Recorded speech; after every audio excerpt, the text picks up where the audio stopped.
How to thicken stir-fry sauce. First off, let's talk about what makes a great stir-fry sauce.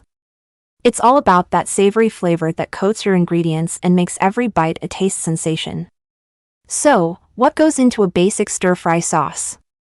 Well, you've got your soy sauce, sesame oil, garlic, ginger, and maybe a little brown sugar for sweetness. But there are plenty of ways to mix it up, like adding hoisin sauce and oyster sauce. Now, let's say you've whipped up your sauce, but it's looking a little thin. Don't worry, we've got you covered with 5 simple methods to thicken it up. Method number 1. The cornstarch slurry. This is a classic technique in Asian cooking. Just mix a tablespoon of cornstarch with an equal amount of cold water until it's smooth, then gradually stir it into your simmering sauce. The heat will activate the cornstarch, giving you a thicker, glossier sauce in no time. Just be sure to taste as you go and adjust the flavors if needed. If you're not a fan of cornstarch, method number 2 is for you. Try using tapioca starch or arrowroot powder instead.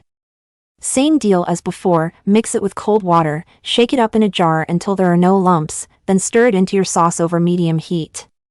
These thickeners work fast, so keep an eye on it and take the sauce off the heat as soon as it's thick enough. Method 3 is for those times when you're in a pinch and all you've got is plain old flour. It might not be the usual choice for stir-fry sauce, but it can still get the job done. Just make a slurry with equal parts flour and cold water, then gradually add it to your sauce while stirring.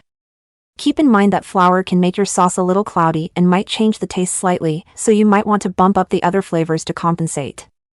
If you want to keep things simple, method 4 is the way to go. Just let your sauce simmer over medium heat until some of the liquid evaporates. This will naturally concentrate the flavors and thicken the sauce, no extra ingredients needed. Just be careful not to over-reduce it, or you might end up with a sauce that's too thick and intense. And finally, method 5 is for the adventurous cooks out there. Have you ever tried using a vegetable puree to thicken your sauce?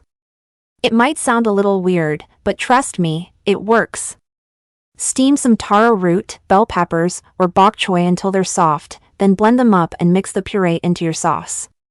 Not only will it thicken things up, but it'll also add a subtle veggie flavor that can really take your stir-fry to the next level.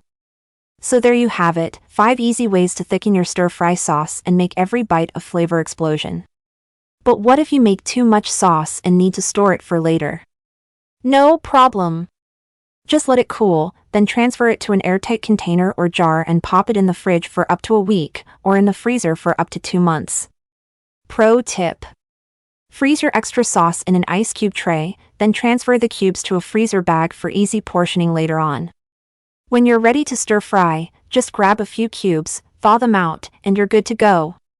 Of course, even the best sauce can go bad if it's not stored properly. Keep an eye out for any funky smells, slimy texture, or weird color changes. If you spot any of those red flags, it's time to toss that sauce and start fresh. Thank you for joining us today. If you found this video helpful, don't forget to like, share, and subscribe for more content.